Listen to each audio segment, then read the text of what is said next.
the video signal now.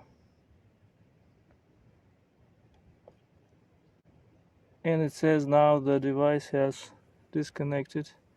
Okay, now we're out of range.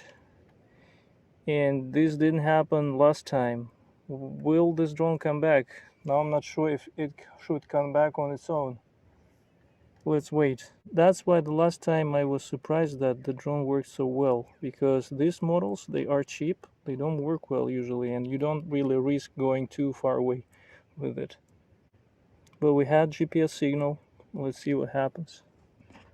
Now we should expect the drone to come back. Even if I don't do anything, in a few minutes it should come back. Or another thing would be to check the Wi-Fi signal again.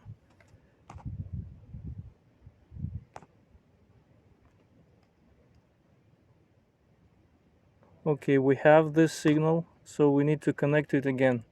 That's another solution you can apply. Okay, now we have the drone back actually.